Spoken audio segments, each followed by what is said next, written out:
Amanda Sullivan. A lot of people, you probably have seen me at tournaments. You've probably seen me at um, judging, and you've probably seen me in the scary gold polo, which a lot of people think is kind of, a judge, and it's kind of funny. A lot of kids get a little freaked out when they see judges, when in reality, a lot of them are just people. I'm a person. I'm one of the more rare ones though, because I actually went through the tournament and I actually went through FTC all 4 years of high school. So I have been on both sides of the table. I have been that kid that didn't know how to judge and just kind of was freaking out to now I get to hypothetically judge you. But I think it's a lot of you get kind of psyched out, and sometimes you forget what the judges are actually looking for, and you really only have a short amount of time. So in the beginning, so this is the best resource, is the game manual. The game manual will tell you everything what the judges are looking for. I even have it pulled up real quickly. I will pull it up on my screen. So as you can see on the screen, you'll see that this is in the game manual part 1 for in-person tournaments, because this year they have 2 versions of the game manual based if you're doing remote or if you're doing um, in-person gameplay. So this is probably your best resource to read exactly what each award is looking for.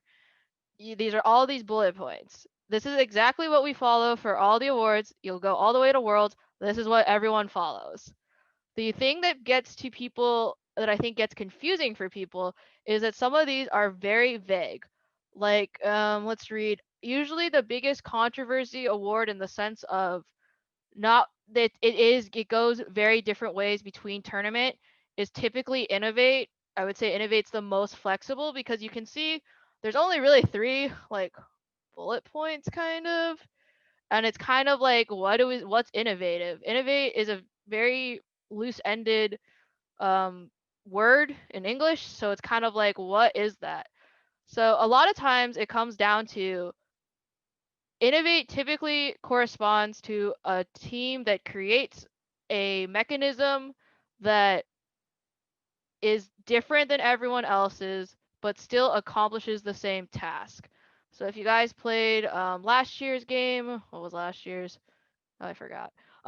This is everything's kind of merging. What did we do last year? I don't remember. Ooh, this is bad. But okay, I'm gonna go back to the one I remember. So like relic recovery, everyone It kind of was made. it Oh, was what? Skystone.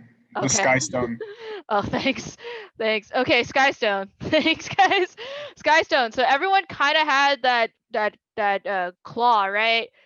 They had a claw, or I think the biggest ones were that active intake, and then it was like one mechanism of active intake, and then you got a claw and you moved it over, and then that's what placed it onto um the moving thing. And then that's very common, right? That's super common. Everyone was starting to do it. By the time you went to LA Championships, if you looked at all the teams, they were probably some version of an active intake, usually with flywheels that moved some arm in the back. That was very typical. So, innovate is, did you do something different? And then the second question comes to, well does it work? Because I've personally judged innovate all the way up to worlds. I have judged innovate at the worlds level. I know who won worlds. It was one of the teams that we recommended. They had a very simple for the space one, Rover Ruckus. That one very much became active intake too, and then they basically just stood in one place and dumped the minerals into the lander if you played that game.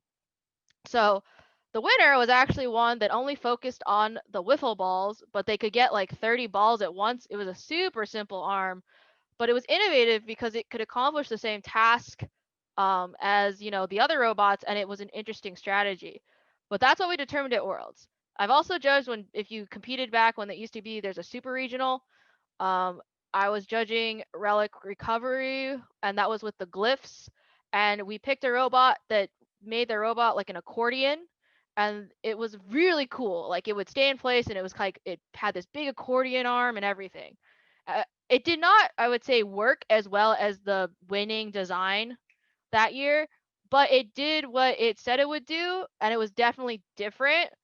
So innovate, I would say, is like that one is very up in the air. I think the easiest to follow is probably like I just say design's pretty easy to follow because it's just more your process.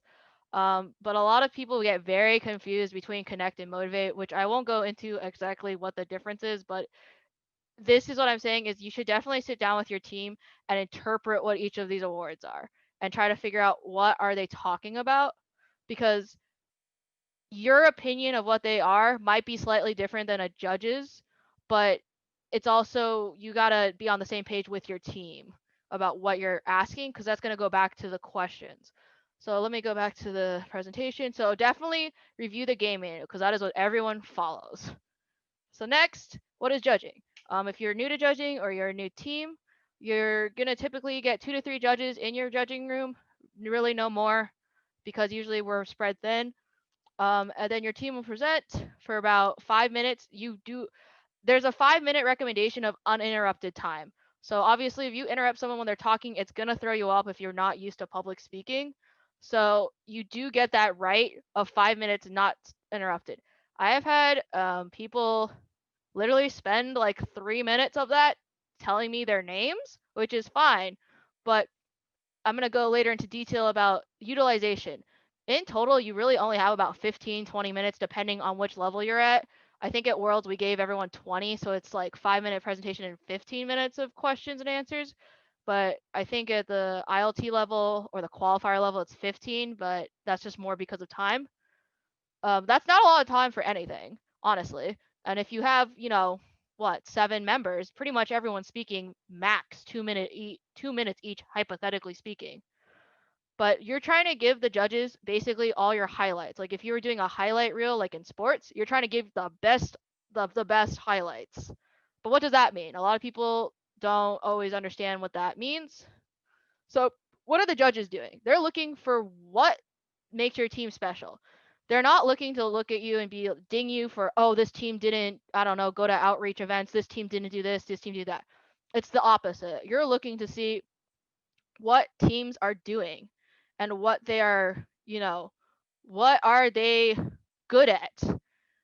What are you super strong in? Because when you judge, you're comparing teams, so you're like, this team did a lot of outreach, this team did a lot of engineering concepts, you're trying to look at all those positives, and we're trained to look for um, all the best in teams. We're not looking for negative qualities, which I also think people get confused by.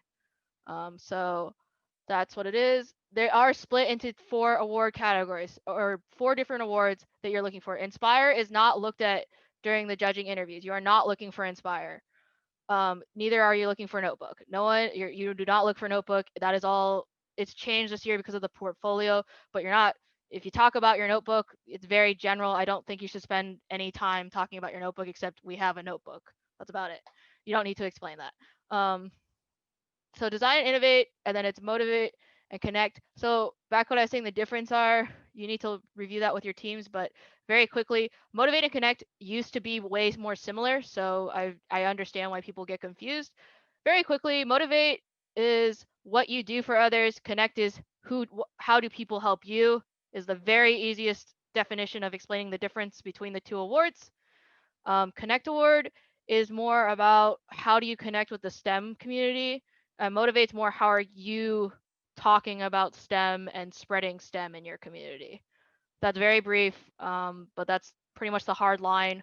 There's a couple of things that overlap depending on how the judges interpret the rule book.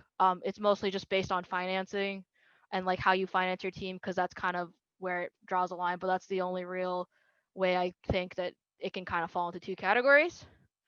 So next, creating a solid presentation.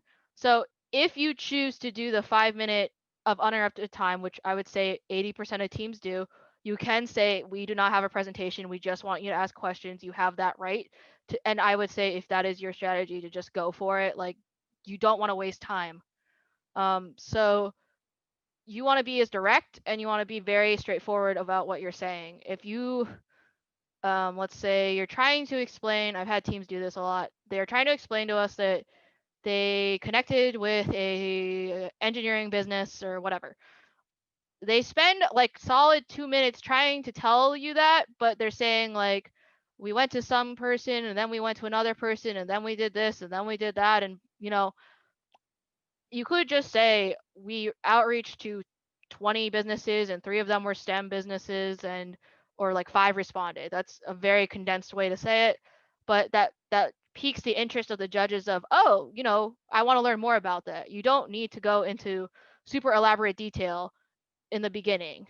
In your initial presentation, you want to be um, just highlights. So this is kind of also, so it's different now because it's going to be on Zoom more than likely. But in normal typical judging, you kind of have to read the room. It's also like how you do presentation skills. You want to look people in the eye. You want to feel more relaxed. We can usually tell when kids are nervous, which is very understandable. Um, but some people naturally are just more friendly and more outgoing, and that definitely translates to the judges. And then the worst thing you can probably do is interrupt your teammate. Maybe they're saying incorrect stuff. Maybe they're saying stuff that, you are like, wait a minute, that's not how it was, or whatever. It's fine. Just roll with it. Like, no one's gonna ding you because you said 5 outreach events when it was really 3. Like, I get it. It's not a big deal. But the way people get tripped up is that they think, oh, I need to correct it. And then, you waste 30 seconds, like basically going over the same thing over and over when it's not really a necessary thing. So you really need to, kind of work with the flow. When I used to judge, we never actually practiced. We just kind of gave topics to people and said, like, hey, do you understand what you're going to talk about? And it was kind of like, yeah. And it's the flow. So the flow is kind of how you want to transition. So I'll go more into that later, but it's forming like a story, or so it doesn't sound like you're just jumping from one thing to another, because that's kind of confusing for people to follow. So this is more public speaking skills, but it definitely translates to how you want your team to do it. And no team is going to be the same. Like, every team has their own dynamics, their own personalities, their own people. I was on a team with 4 people, which is way different than when we had a team of 15. So that flow is way different, and you kind of have to adapt. So I wouldn't say this is a perfect way to do a good judging presentation. It's really, who are you doing it with, and you need to know maybe who's a stronger speaker than another person, who is more knowledgeable about one subject, and I'll get more into that later. So next one is the strategy. You got to figure out who's going to say what. Everyone should speak if they're in the judging interview. Back in the day, you didn't have to bring everyone to the judging interview. It was not like a requirement. I don't think it is still a requirement, but it's highly suggested now. So we used to only send 6 people in when we had 15 people, because I thought 15 was way too much. But that was based on who we had on the team and how people meshed together with speaking skills. But you got to also know people's comfortability level. Some people are just, they don't get nervous. Other people get nervous no matter what you do. So you need to probably talk about that with your teammates and just kind of really ask, how do you feel about this? So then when I talk about like filling in the gaps, so I was never a programmer. I never programmed. I still don't program. I There's no point for me to talk about it because I don't know what it is. So that's what I said, I don't know anything about this. So we always made sure that our programmer went in. We made sure someone knew about the outreach. Made sure someone knew about the mechanical design. We made sure everyone was aware though of every topic. So in case, if I don't think people do this anymore, but like if they're like, Amanda, what do you know about programming? You have an answer, but there's a way to transition it to, I know this much about this, but I'm gonna hand it over to um, Bob, and he's gonna say more about it.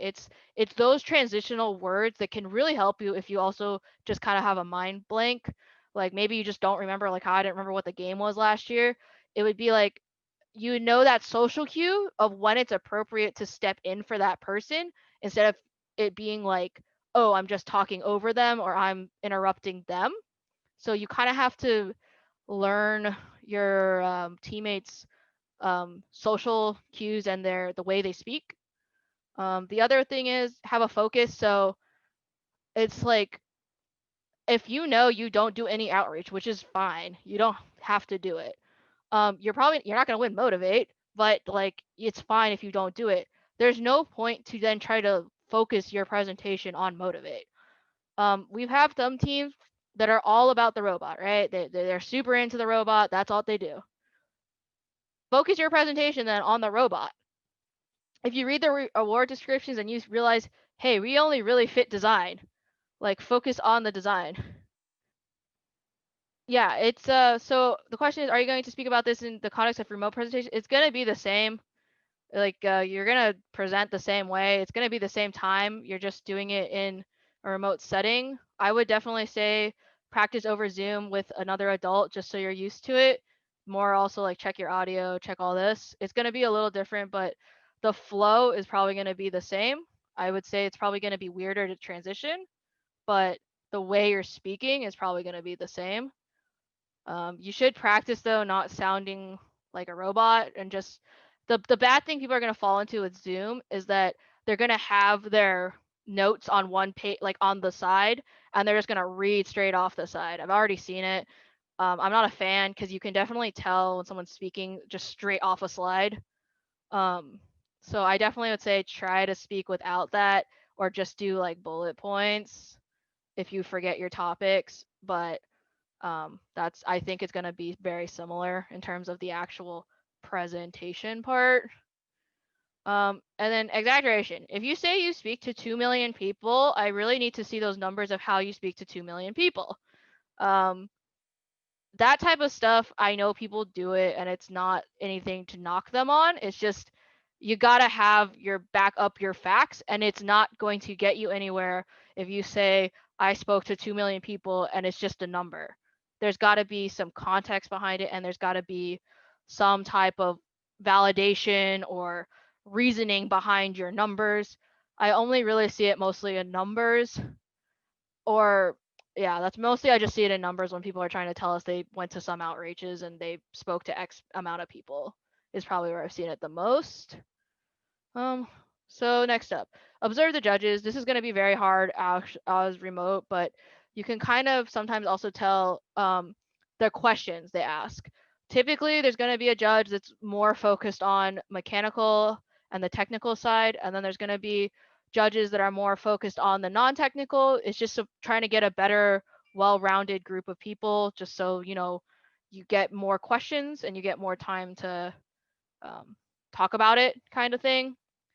But you can usually tell based on what they're asking, and then also make the quick judgment calls, because answering a question shouldn't take you, 3 minutes. It should probably be like 20 seconds at max, unless if it's a question that can then lead into more questions.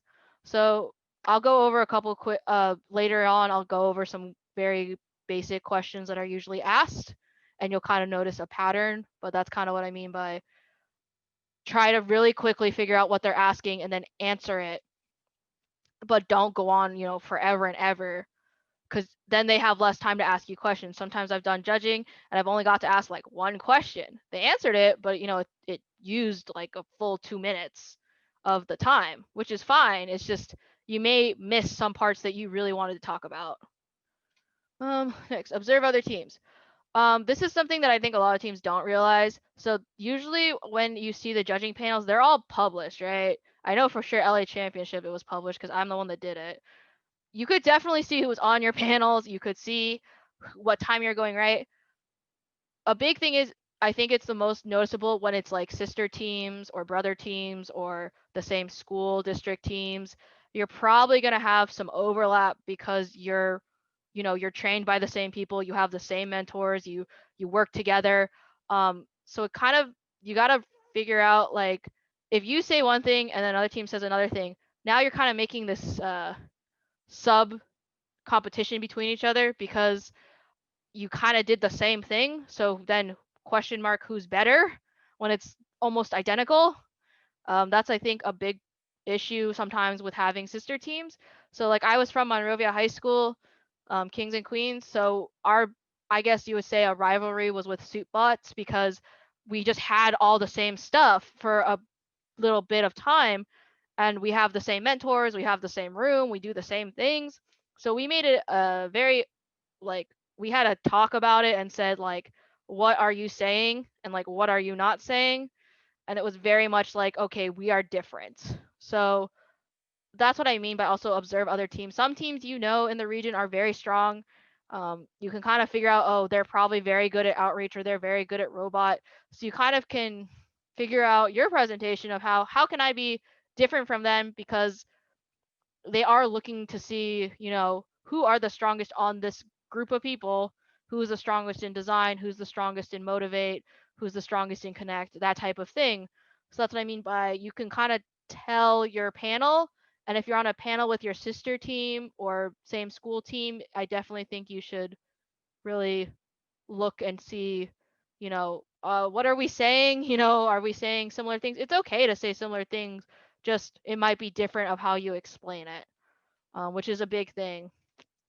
So the adaptability. Sometimes judges ask you the weirdest questions you do not expect. I have gotten asked where the nearest Burger King was, and that was at Super Regionals, up in Oakland. So I sometimes judges just don't know what to ask, and they just kind of ask random things. So you got to be able to process that very fast and then be able to give an answer. If you don't understand the question, though, which I get because sometimes the questions may be very technical or you just don't understand what they're asking, feel free to ask and say, hey, can you explain what you're asking? Because it's better to get a clarification than waste, I don't know, 30 seconds and not answer the question. So, definitely ask them what they're asking, what they want, and they'll be more than happy to explain it to you. Um, and then have 3 steps ahead. Try to figure out in your head, where am I going with this? Am I just going to answer the question? Am I going to lead it into a different award? Am I going to lead it into, maybe if you talk about going to some school, maybe you'll lead into, oh, and then we, started 3 teams because of that. That's a transitional way to do it. So you get more information out in a condensed like question. So they're not asking you then, so what did you do with this? And how did you do this? You kind of just answer all that train of thought. Um, and then remember, there shouldn't just be one person answering every single question.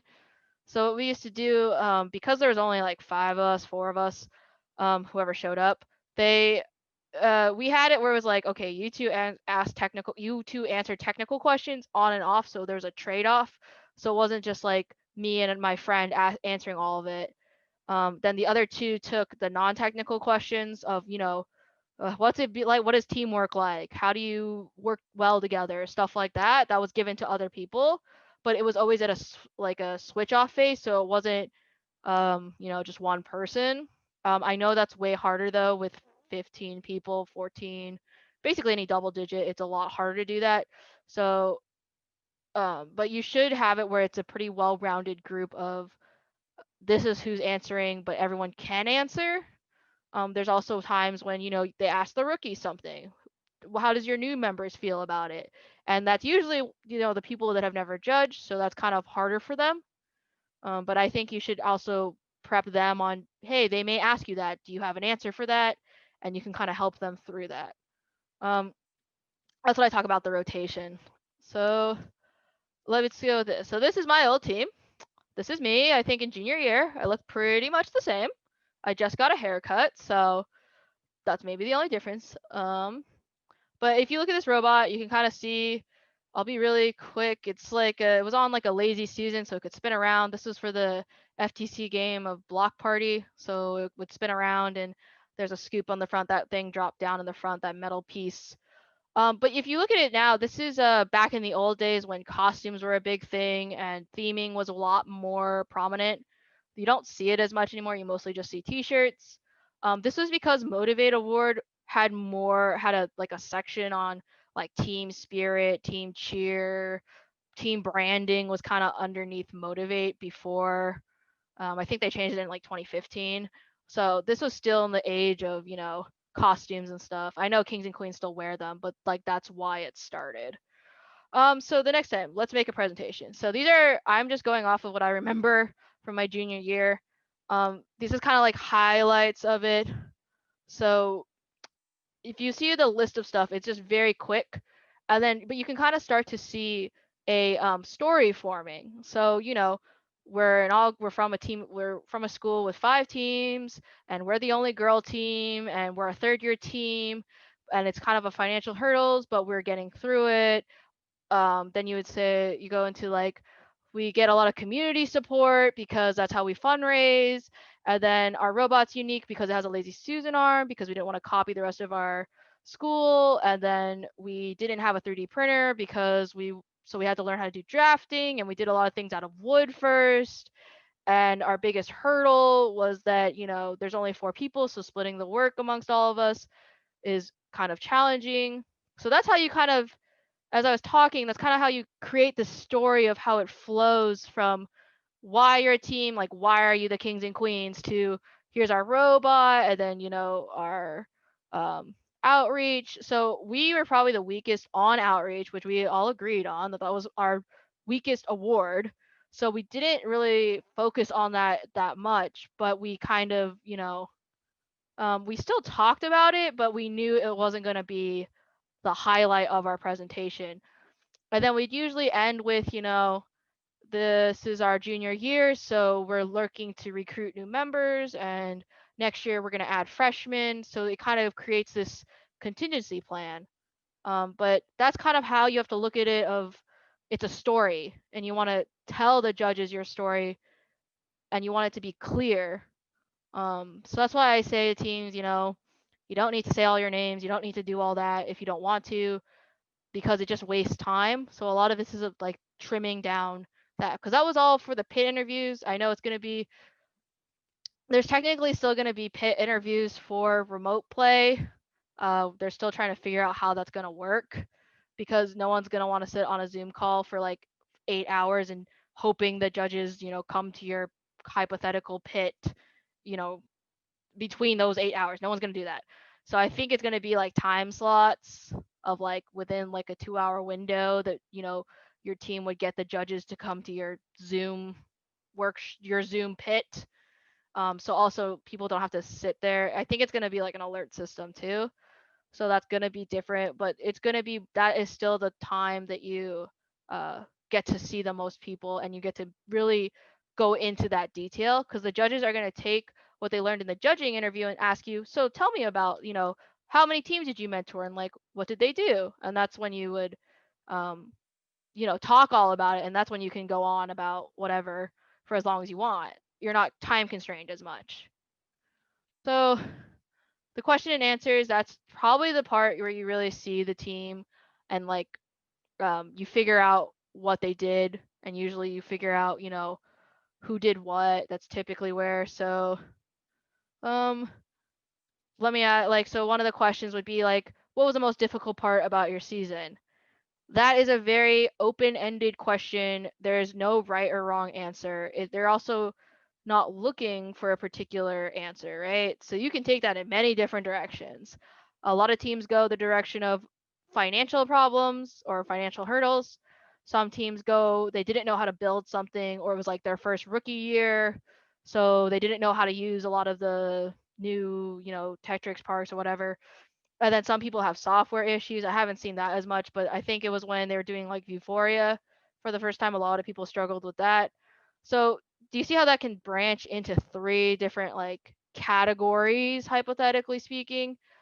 And it can branch into a very specific topic from a super general topic.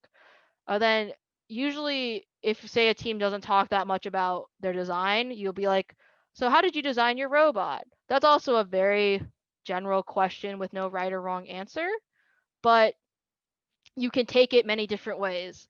So I've seen teams, they're like, oh, we kind of just threw it all together last minute, yay. That's great, you can do that, but it's not what the award is looking for, I guess.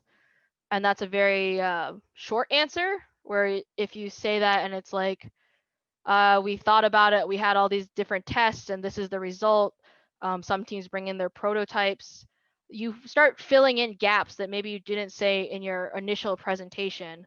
You kind of want to fill in gaps and curtail your answers to what the judges are looking for, because they're trying to find the best in you. And they're trying to, sometimes it's like pulling teeth of like, you're trying to get this story out of someone, because you know that's there, but they have to say it, because judging, we only take into consideration what you tell us that day. I don't really care what you did last tournament. I don't care what you did 2 years ago. It has to be from this season, and it has to be what you tell us that day. So it's not like, oh, I saw on Instagram you posted 3 weeks ago you did this. Why didn't you never talk about this? That stuff doesn't exist in the realm of the tournament unless you talk about it during the tournament. That's just the rule, and I think that's a fair rule. So whatever the team tells us that day.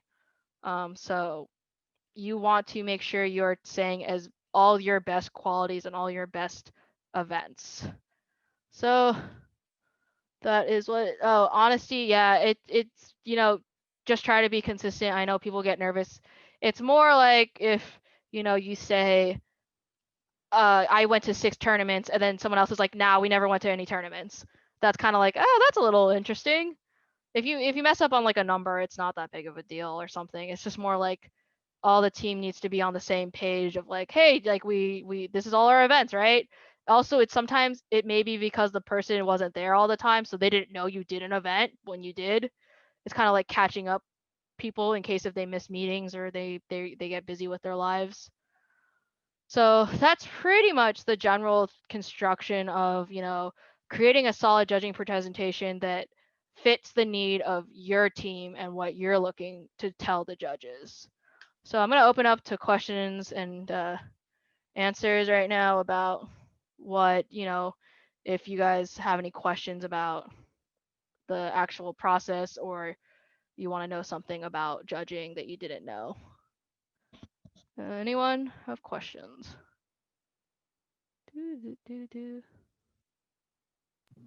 Yeah, I have a question. Sorry, my name is that one guy, but it should be Adam. No so worries. yeah, one thing that you mentioned a lot that I think is very important is like the eye contact. And that's something that plays a lot into when you're talking to the judges and also when you're communicating to your team, right? So for instance, the judges ask a question, and then let's say one teammate wants to answer it, but you kind of glance at each other and you kind of have that communication down where you're like, oh, she's got this, I'll let her answer this. So because that's going to be hard to do via Zoom and stuff, do you have any suggestions on that? I think because it's Zoom, you guys can use like apps, like I would say use Discord or something as you're presenting, if it's like, hey, you can answer this.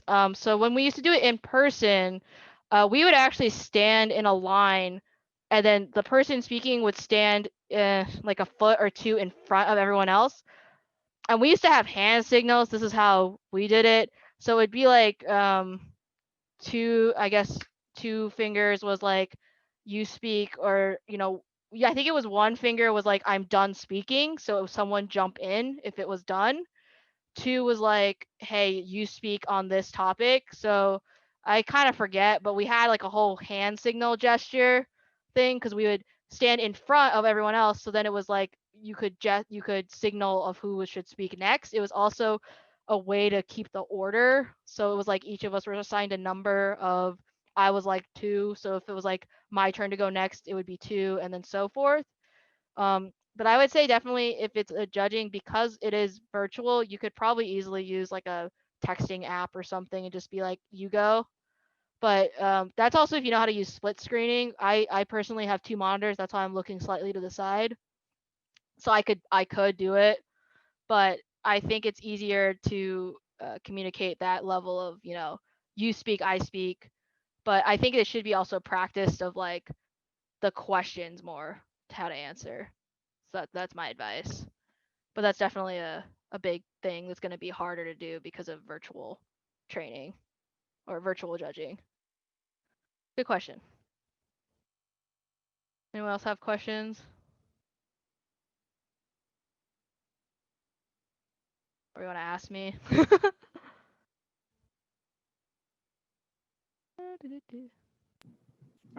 I can ask another one.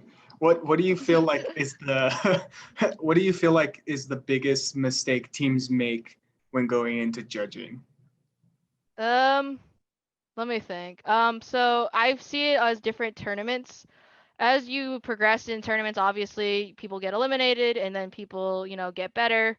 So as people get, the higher the level of competition. So let's say Worlds. Worlds, there's not as many mistakes as, say, in the first qualifiers of your tournaments. So the biggest mistake I see is time wasting. I have literally watched a team tell me their name for 5 minutes. That was their whole presentation, technically. But it's also because they're not aware that they get that 5 minutes of uninterrupted time. So they just spent 5 minutes asking us, telling their name. Then I've gotten teams that have told me all they focus on is their robot.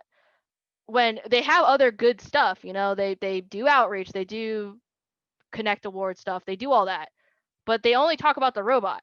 So I can't then go to my other judges and say, hey, this team's awesome at outreach, because they don't talk about it. So it's I would say it's not realizing time. So you'll see the best. I have judged the Inspire World at Worlds too, so I've seen the winning presentation firsthand. Their presentation was probably 7 minutes, and that they talked about every single criteria, and they fit it in 7 minutes with, I think, 13 people. So they talked kind of fast, but they definitely utilized that time to the best of their ability to say the most information in the shortest amount of time. You'll see the veteran teams do that too. I've seen most veteran teams follow that same format. But it is really hard for rookie teams to know that and to know how to do that, I would say. But that's probably the biggest mistake I see. Good question. But I think it's just practice too. Anyone else have questions about it? Or I could just think of questions people ask. Oh, the FTC, you're not allowed to ask judges for feedback. So I think they're trying to change it this year, but it's weird. So you'll never get, you'll never be able to ask, like, how was my presentation and what can I improve on? So I think it's good to ask maybe your mentors or, a good one is other teams, and say, hey, can you just watch our presentation and, tell us how we do it and how it's, how we can improve. Peer review is pretty good, but you'll never get an answer from a judge unless if it's unofficial. How is the engineering notebook going to be judged? It's gonna be that portfolio thing, and that the notebook is very weird because it's never based on your presentation. So you could literally just sit there in a judging interview and say like bye and like hi and bye and leave, and you could still hypothetically win notebook. So I think the portfolio is gonna be judged similar to how the engineering book was judged previously, but I believe it's only 15 pages. So it kind of just, I think it's going to be the same. They're just only going to get to see 15 pages, and that's what they're going to base it on. Before the whole COVID thing, I think they were going to have it then where judges were going to go and ask, they were going to go ask you then about your portfolio. So I think that might be still a thing when the virtual pits are a thing, but I think they're still waiting for clarification on how. Also, no one's sure what the 15 pages mean, if that means front and back or if that means just front. So that's the other thing that has to get cleared up. But I think they're going to know more in January of how they're going to actually judge it. How do you know what to include in your notebook? That's up to you to decide. It's 15 pages. So I would say it's the 15 pages that highlight every award that you want to participate and try to win. I don't know. I would say that's the same concept of don't waste space. Try to fit what you think is your highlight versus, I don't think they want to see, a whole page dedicated to who's on your team. That type of thing might not be really useful anymore. Just, or you want to, like, some people write paragraphs about some event that they did and no one's going to read that. Because notebook, typically they would look at the notebook for about 2 minutes, and that's how they would start weeding people out. And then you just kind of do that and over until you get like a top 5, and then you actually read them. So people probably looked at your notebook for a solid less than 5 minutes to determine if you were going to be, in the top or not. That's pretty much the time. It's really hard during championship when there was like 50 notebooks and they have to get through it in like 2 hours, 2 to 3 hours. Worlds is even worse. It's like 160 notebooks to get through. They split that between the two sides. but that means each judging team was looking at like, what is that, like 80 notebooks. So that was a long. They did it for 3 days straight, and I was like, nope, nope, nope, because I did not want to judge notebook. But that was a lot. Even at super regionals when they did 80, they did 72. That was a lot. It's a lot. So let's see.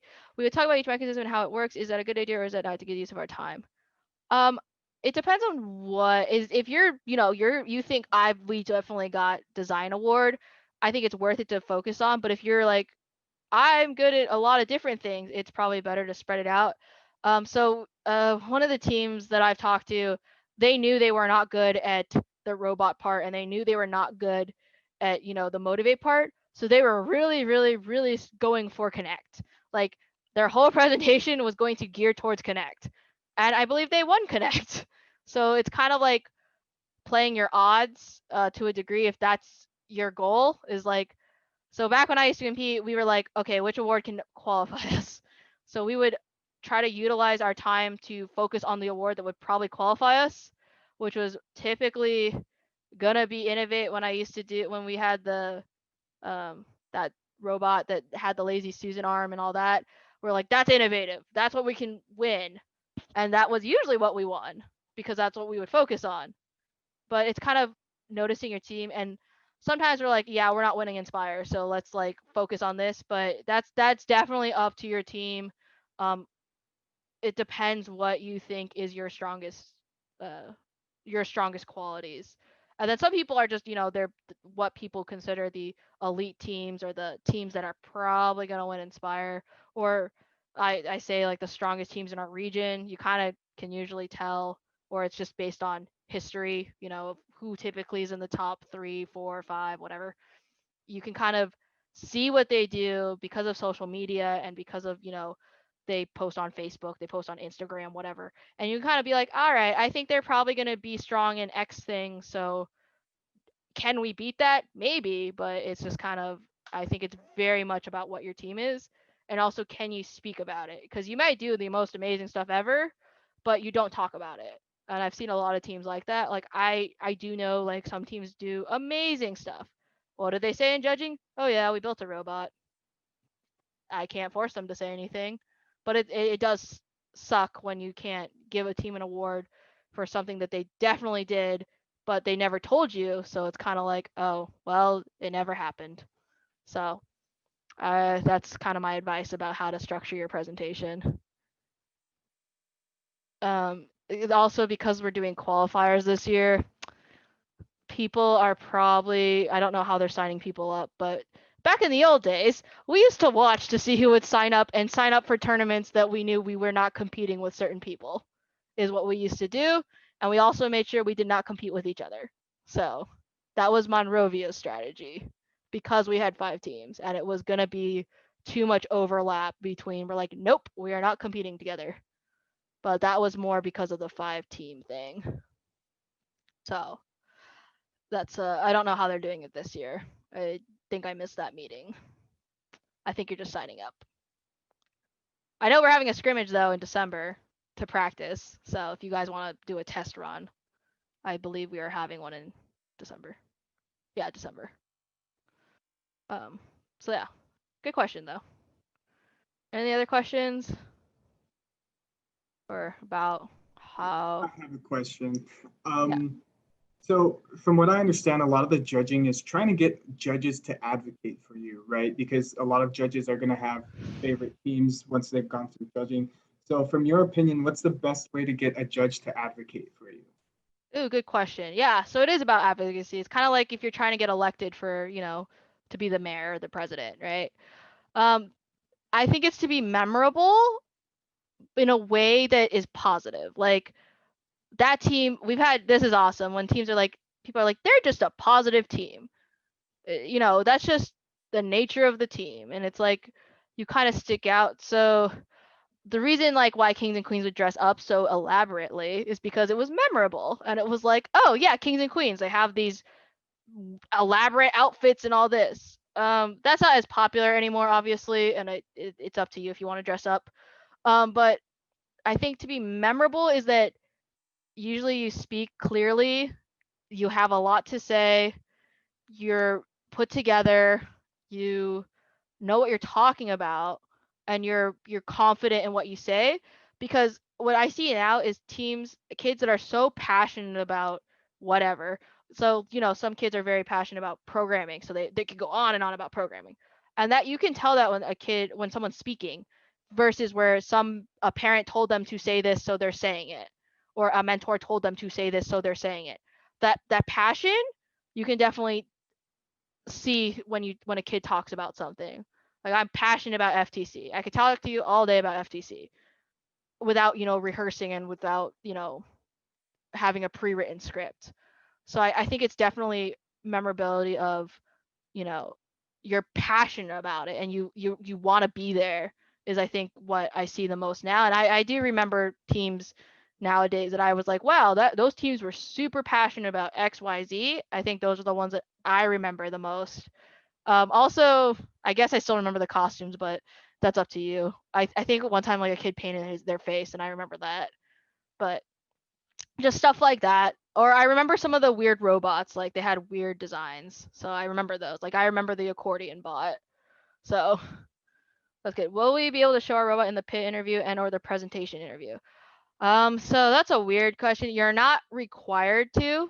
They're not making a requirement, but I highly suggest it. If you're trying to win a design award or an innovate award, you should probably show your robot, because I don't know how to do it hypothetically. But I understand, because some people may not have access to it, so maybe pictures. But I believe you are allowed to. There's nothing against it. You just have to, I'm assuming, take it to someone's house and have a good webcam, or like have a desk and like get your phone and just like stream. But yeah, you can show it. I think probably the easiest, honestly, would probably be someone's phone, like to get Zoom on your phone or whatever they're using, and then you can like move your phone pretty easily, so you can see different angles of it. Or like, I have a webcam right now, so it would be very shaky to like try to move that, and I know a lot of people use their laptop, so I think that would be kind of hard. But I would say probably a phone. Or I mean, if you don't have good internet or something, you could maybe do a video of it and just kind of like do a quick like highlight reel video, and then you could show that. But it is not a requirement, so the team, you're not required to do that. That's just suggested. Good question. It's gonna be fun.